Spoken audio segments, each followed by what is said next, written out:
ETF index mutual funds నేర్చుకుని stock మార్కెట్లో రాణించాలనుకుంటున్నారా? వెంటనే ఈ నెంబర్కి కాల్ చేయండి. నమస్తే రమ్మగారు. నమస్తే జయ. పర్వదినాల సమయానికి వచ్చేసాం రమ్మగారు. కార్తీక మాసం ప్రతిరోజు పండుగే కదా, ఎక్కువ పండుగలు పర్వదినాలు. నాకు ఎక్కువగా ఏమనిపిస్తుంది అంటే ప్రతిరోజు మీరు కనిపిస్తారు ఉదయాన్నే. కార్తీక మాసం అనగానే కార్తీక పురాణం గత 5 ఏళ్ల నుంచి చేస్తున్నాము. ఇది 5వ సంవత్సరం. ఇది 5వ సంవత్సరం. ప్రతి సంవత్సరం ఏ సంవత్సరం కూడా మిస్ చేయకుండా మన వాళ్ళు పాతవి కొత్తవి అన్ని వేసేసుకుంటూ ఉంటారు పిల్లలు. బట్ ఏ సంవత్సరానికి ఆ సంవత్సరమే కొత్తగా చేసుకుంటాం. ఈ విషయాన్ని పక్కన పెడితే ప్రతిరోజు ఒక పర్వదినం పరమ పవిత్రంగా చూస్తాం మనం. కార్తీక మాసాన్ని అయ్యప్ప మాలలు కనిపిస్తూ ఉంటాయి. తర్వాత నదీ స్నానాలు, సముద్ర స్నానాలు, దీపారాధనలు ఇవన్నీ కూడా దేవాలయాలు కోలాహలంగా ఉంటాయి.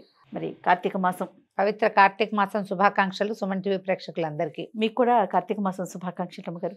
హాయిగా సుఖంగా తేలిగ్గా కార్తీక మాసాన్ని జరిపేసుకోవచ్చు. కష్టంగా బరువుగా అమ్మో అలా కూడా జరుపుకోవచ్చు. అలా కూడా చేసుకోమంటారా? అలా కూడా చేసుకోవచ్చు.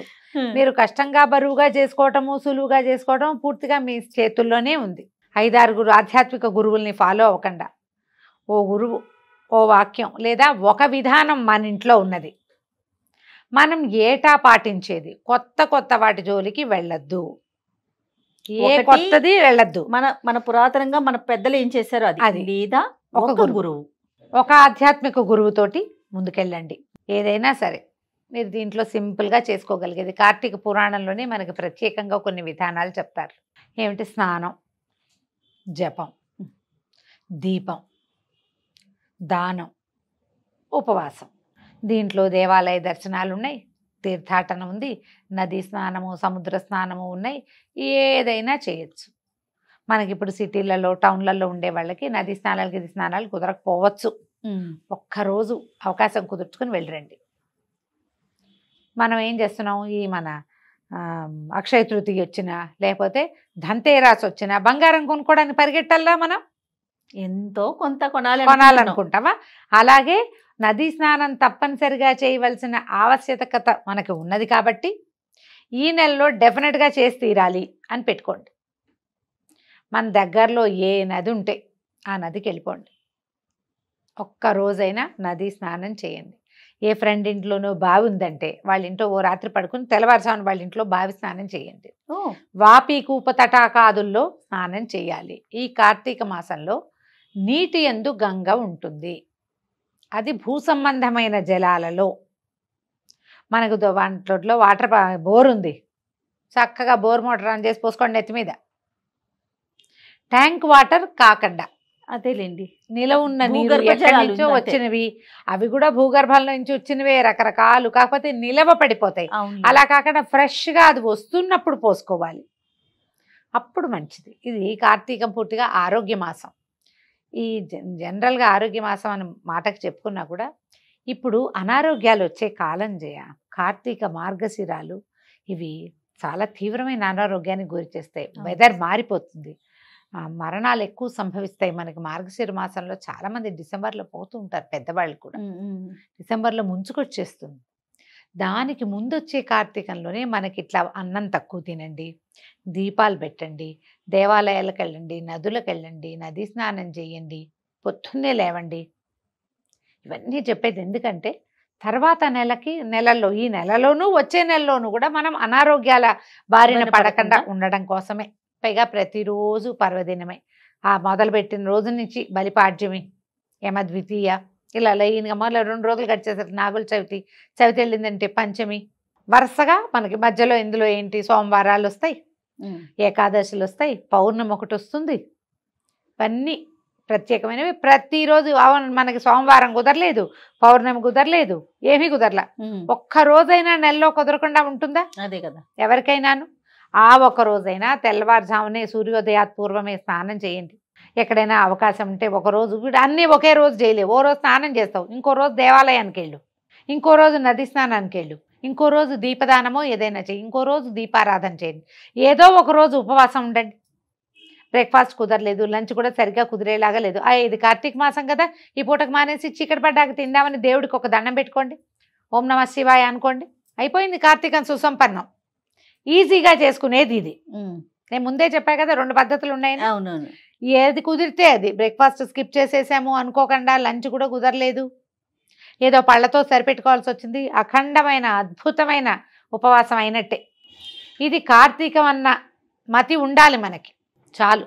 దీపారాధన పొద్దునో సాయంత్రమో ఏది కుదిరితే అది చేసుకోండి. సాయంకాలాలు సంధ్య దీపాలు పెట్టడము, సాయంత్రం అయ్యేసరికి దీపం పెట్టడం, తులసమ్మ దగ్గర దీపం పెట్టడం, రావి చెట్టు దగ్గర దీపం పెట్టడం, లేదా తులసి చెట్టు దగ్గర పెట్టుకోవటం, ఉసిరి చెట్టు దగ్గర దీపం పెట్టడం. నెల రోజులు మీరు తులసి దగ్గర కానీ, ఉసిరి చెట్టు దగ్గర కానీ, రావి చెట్టు దగ్గర కానీ దీపారాధన చేస్తే, దేవాలయంలో ఒక్కసారి చేసిన అద్భుతమైన ఫలితం లభిస్తుంది. కార్తీకమంతా ఆవునేతి దీపారాధన చాలా విశేషం. శివప్రీతి కోసం, కేశవ ప్రీతి కోసం చేస్తాం. ఇప్పుడు ఏం చెప్తారు, కార్తీకంలో కార్తీక దైవం ఎవరు? దామోదరుడు. భగవంతుడైన కృష్ణ పరమాత్మ దామోదర స్వరూపంలో ఉన్నటువంటి దాన్ని తీసుకుని, అవే కాకుండా దామోదరుడు అంటే విష్ణువు.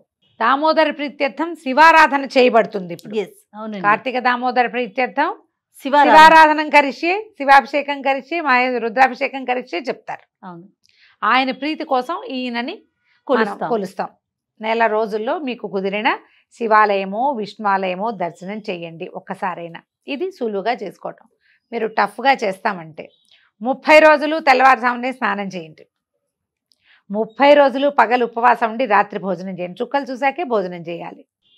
30 రోజులు ఎవరితోటి పోట్లాడద్దు, గొడవలకి దిగద్దు, ఎవరితోటి ఎట్టి పరిస్థితుల్లోనూ. ఇది టఫ్గా చేయటం. చేసేవాళ్ళు ఉన్నారు కదా చాలా మంది ఉంటారండి. కార్తీక నక్తాలు చేస్తారు. నెల రోజులు పగలు ఉపవాసం, రాత్రి భోజనం. లేదా ప్రత్యేక దివసాలైనటువంటి ఈ మన సోమవారాలు, ఏకాదశి పూర్తిగా ఉపవాసం ఉండి ద్వాదశి నాడు పారణ చేసుకోవటము. ఇలా మీ విశేషాన్ని, మీ వేలుని బట్టి కార్తీకాన్ని చక్కగా ముందుకు తీసుకెళ్ళచ్చు. దీంట్లో మీరు ఒక్క నదీ స్నానం, ఒక్క సముద్ర స్నానం, కార్తీక పౌర్ణమి సముద్ర స్నానం విశేషంగా చెప్తారు. మాఘ పౌర్ణమి, కార్తీక పౌర్ణమి మా కార్తీకంలో మనకి చాలా విశేషం. అవకాశం దొరికితే చక్కగా మనకి హైదరాబాద్ వాళ్ళది చీరాల ఆ పక్కకి వెళ్ళి రావచ్చు. వైజాగ్, బందరు, కాకినాడ లాంటి వాళ్ళు ఉప్పాడ సముద్రం వాళ్ళని ఉన్నాయి కదా, మీరు అవకాశం వాళ్ళు సముద్ర స్నానం చేయండి. సంవత్సరానికి ఒక్కసారైనా సముద్ర స్నానం చేయాలి. ఎవరెవరి అవకాశాన్ని బట్టి వాళ్ళు చేసుకోవచ్చు. దీంతో పాటుగా ప్రధానమైనది పురాణ శ్రవణం. సుమన్ టీవీ మీకు అందించే అత్యద్భుతమైన అవకాశం ఏంటంటే 3 పూట్ల పురాణం వినొచ్చు మీరు. అవునండి. పొద్దున ఒకళ్ళు, మధ్యాహ్నం ఒకళ్ళు, సాయంత్రం ఒకళ్ళు చొప్పున మొత్తం ఉన్న ఛానల్స్లో అందరూ కార్తీక పురాణం వేస్తారు. ఏ లైన్ ఎంచుకున్నారో ఆ లైన్ ప్రకారం వెళ్ళండి. పురాణం ఎప్పుడు వినాలి అనేది సాధారణంగా ప్రశ్నగా ఉంటుంది. పొద్దునే మీరు పని చేసుకుంటూ ఆన్ చేసుకుంటూ దాని దారిన అది నడుస్తూ ఉంటుంది కదా. పుస్తకం పెట్టుకుని మనం కూడా చదువుకోవాలి అని అనుకున్నాం అనుకోండి, అప్పుడు కాస్త స్థిమితంగా కూర్చుని వినాలి. ప్రయాణం చేసి నాకైతే చాలా మంది చెప్తారు, జయ ఆఫీస్కి వెళ్ళేటప్పుడు వినేసాం కార్లో అని.